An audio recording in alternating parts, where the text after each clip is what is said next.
Pemirsa TV Ilmu yang berbahagia dimanapun Anda berada, kita kembali ke diskusi kita dengan dua narasumber kita, Dr. Agus Taufikur Rahman, spesialis saraf Magister Kesehatan Ketua PP Muhammadiyah, dan Ustadz Ali Aulia LCMhum, anggota Majelis Tarjih Pimpinan Pusat Muhammadiyah. Baik, kembali ke Dr. Agus. Yeah. Pemerintah, saya kira per daerah ini agak berbeda-beda betul, dalam menerapkan kebijakannya. Ada yang meliburkan sekolah, ada yang tidak, dan yang lain-lain. Walaupun sebagian besar meliburkan sekolah, kemudian juga sebagian besar dunia usaha juga dirumahkan, sebagian juga tidak, dan yang lain. Muhammadiyah sendiri, Dok, dari pusat sampai dengan daerah, beserta dengan seluruh amal usahanya, amal usaha Muhammadiyahnya. Bagaimana, Dok? Ya, yang pertama prinsipnya Muhammadiyah, dalam hal ini pimpinan pusat telah menyerukan agar seluruh elemen Muhammadiyah ambil bagian dalam upaya mencegah wabah COVID-19 yang telah menjadi pandemi ini.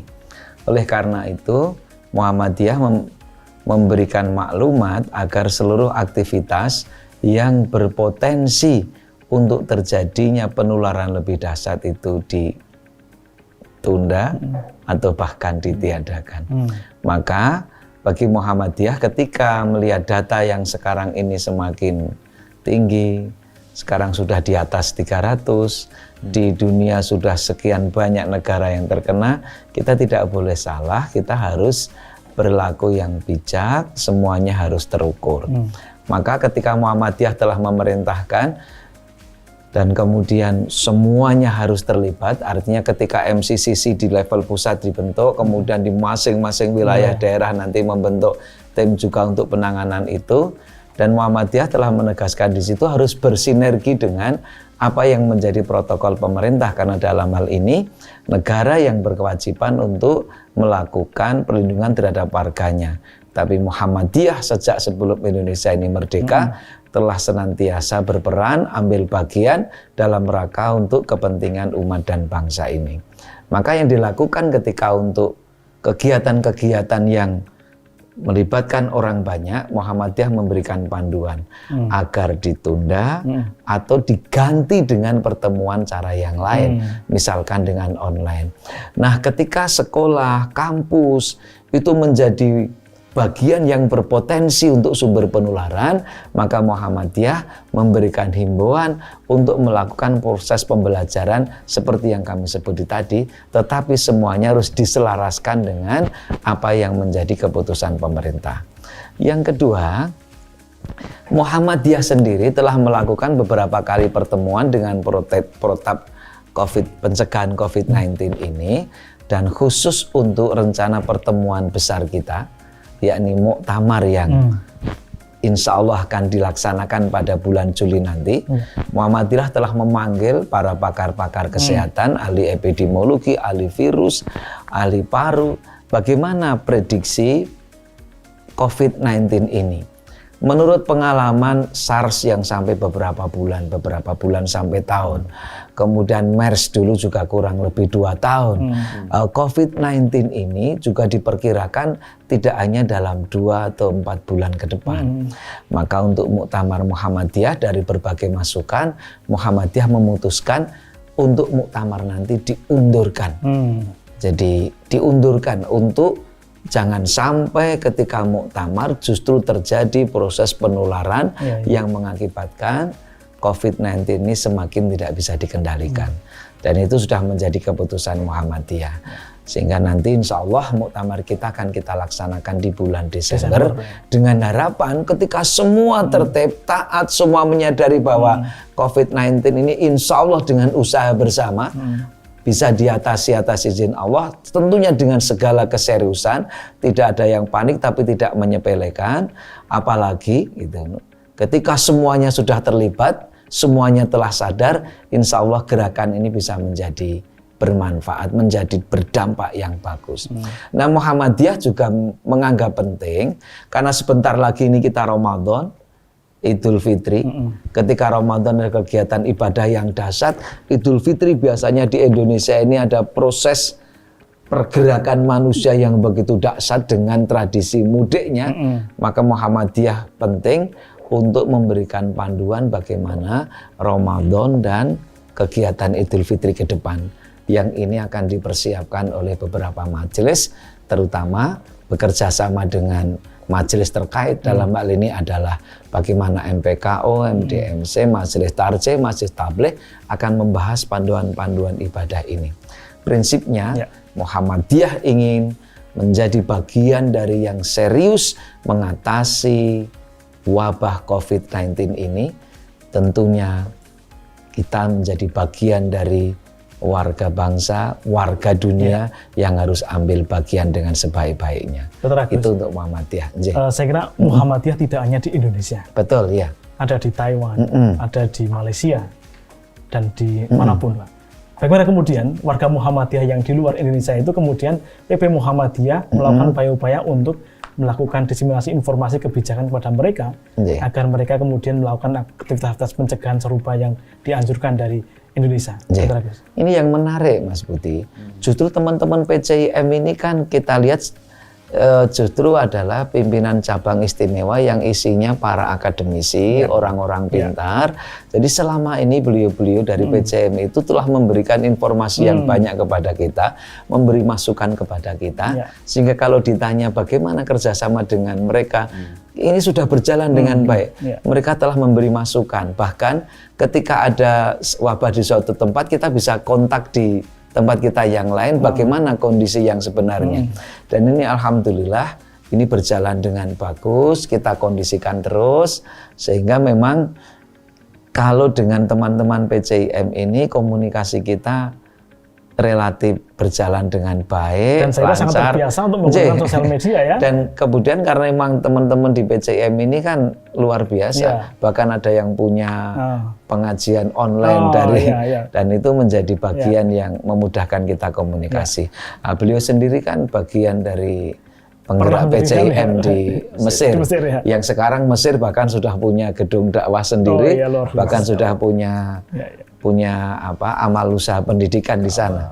Kalau kita tarik dari COVID-19 di Wuhan, di Cina, lalu bagaimana dengan peran PCIM yang ada di sana, Pak Agus? Ya, ini kalau teman-teman PCIM ini alhamdulillah di masing-masing tempat itu menjadi komunitas yang solid. Jadi ketika beliau sudah bergabung di PCIM itu komunitasnya sangat sulit, komunikasinya bagus. Saling mendukung, saling menguatkan gitu ya. Di level PCIM sendiri warganya itu karena di luar negeri ya Mas Budi, jadi rasanya itu jadi lebih solid dibandingkan kita yang ada di sini. Jadi perasaan senasibnya itu begitu kuat, jadi kalau kita ingin belajar solidaritas, memang malah harus belajar dari teman-teman di PCIM itu. Ya baik, terima kasih Ustaz Agus. Ustaz Aulia, kira-kira kemudian ini sudah dekat, besok pagi Jumat, lalu Ramadan, dengan tentu banyak sekali aktivitas peribadahan yang dilakukan oleh warga Muhammadiyah.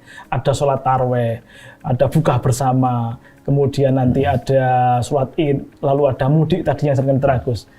Kira-kira bagaimana kemudian agar umat tidak gelisah mensikapi yang demikian?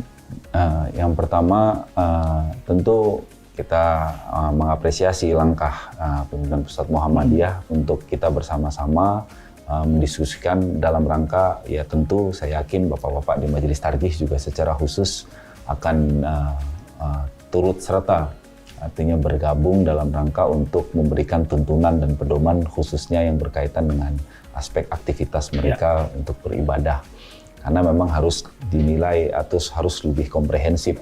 Kemudian yang kedua adalah tentu kita punya modal fikih kebencanaan, kemudian juga ada tuntunan Ramadan kalau berkait dengan tuntunan Ramadan, sholat dan lain sebagainya, yang di masing-masing sana juga sebetulnya sudah ada ketentuan-ketentuan rukhsah di dalamnya. Artinya ketika ada satu masalah, ada masalah, kemudian ada kesulitan, pasti ya prinsipnya wa ma ja'ala fid dini min haraj la yukallifullahu nafsan illa wus'aha. Jadi pasti akan dicari kemudahannya, yang tentunya apalagi prinsipnya ketika rukhsah itu benar-benar ada tuntunannya, sebagaimana tadi jelas itu hadis jelas ada gitu, hadis jelas ada dalam situasi sekarang. Maka saya yakin ketentuan-ketentuan atau tuntunan-tuntunannya itu mengarah pada aspek keselamatan, aspek pencegahan, aspek kemaslahatan. Saya yakin akan muncul di sana secara teknis. Jadi ya mudah-mudahan pasti akan mengedepankan itu. Karena tidak bisa keluar biasanya dalam fatwa kita keluar dari qiyam asasnya atau kaidah usulnya. Pasti ahkam furu'nya berubah gitu. Kita tentu banyak sekali lah situasi-situasi atau fatwa-fatwa kita keterkaitan dengan wanita, keterkaitan dengan hisab, ru'yah, kemudian semua kaitannya tentu pasti akan menyesuaikan. Karena itu ahkam syariah, artinya al-ahkam fur'iyah gitu. Jadi masalah-masalah furu' yang notabene-nya pasti dicari kemudahannya. Saya yakin ya insya Allah kita punya modal gitu, sudah ada dalam fikih kebencanaan bagaimana toharoh dalam keadaan bencana, bagaimana sholat dalam keadaan bencana, kemudian bagaimana mensolati jenazahnya dalam rangka supaya kalau misalnya itu bencananya massal seperti apa, perlu disolatkan atau tidak, sudah ada dalam tuntunan kita. Termasuk panduan untuk melakukan rukti jenayah ya. Iya. Terutama pasien COVID-19 ini ya. Termasuk di dalamnya adalah kalau misalnya pasien COVID-19 seperti apa. Sebetulnya kita udah punya modal dalam fikih kebencanaan itu, tinggal ya ada mungkin permasalahan-permasalahan yang mungkin belum masuk, tapi prinsipnya saya yakin sudah bisa disepakati. Artinya prinsip mengedepankan kemaslahatan, prinsip pencegahan dalam cara pandang kita terhadap bencana juga jelas. Artinya ya insya Allah akan lebih mudah bisa diterima dan juga bisa dijalankan oleh para warga Muhammadiyah pada khususnya. Baik, terima kasih Dr. Ali. Jadi yang penting ini closing Dr. Agus. Yang penting ini Mas Budi, ini TV-mu menjadi bagian yang penting ini. Jadi ini kan lintas majelis yang bergabung di MCC sekarang sudah menyiapkan semacam bagaimana panduan sekolah sehat untuk pencegahan COVID-19, madrasah sehat, pesantren sehat, kampus sehat, artinya sudah dibikin panduan-panduan itu. Termasuk masjid sehat? Iya, termasuk ini pedoman sholat Jumat besok, ini kontennya sedang dipersiapkan. Bahkan untuk Ramadan nanti, ini sudah siap berkumpul hari Sabtu nanti, majelis tarjih, majelis pelayanan kesehatan umum, MPKU, MDMC, majelis tabligh, semua akan berkumpul untuk bagaimana mempersiapkan ini. Nah, ketika konten-konten itu nanti sudah jadi, nah kita berharap seluruh komponen kita termasuk TV-mu harus menjadi bagian yang mensosialisasikan. Karena besok sudah Jumat, hari pertama ketika pemerintah sedang menghimbau semuanya untuk beribadah dari rumah, bekerja dari rumah, maka insya Allah akan segera beredar. Medsos akan membantu, tetapi ketika TV-mu menjadi bagian dari yang ikut menyebarkan ini, kita yakin TV-mu akan semakin mencerahkan. Luar biasa. Baik, terima kasih Dr. Agus. Saya kira closing Dr. Agus tadi itu memberikan pencerahan bagi kita semua bahwa semua elemen di Muhammadiyah itu harus bersatu, terintegrasi, dan ada tim khusus yang telah dibentuk oleh pimpinan pusat Muhammadiyah yang diberi nama MCC, dan kebetulan ketuanya adalah atau koordinatornya adalah sama persis dengan nama virusnya, yaitu corona.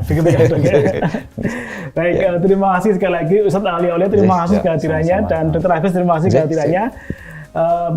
Pemirsa TV-mu yang berbahagia, kiranya demikian diskusi kita di Healthy Corner pada kesempatan kali ini, dan tentu kita akan bertemu lagi di edisi berikutnya mengupas lebih tajam lagi terkait dengan permasalahan penanganan COVID-19 dan lebih detail lagi. Seperti yang sampaikan Dr. Agus tadi itu, bahwa Muhammadiyah siap. Seluruh majelis lembaga telah dikerahkan untuk bersama-sama menyusun untuk kebutuhan umat. Apapun yang menjadi kegelisahan umat jamaah, insya Allah Muhammadiyah akan menyediakan perangkat, dan tentu itu nanti akan didiseminasi ke seluruh warga Muhammadiyah.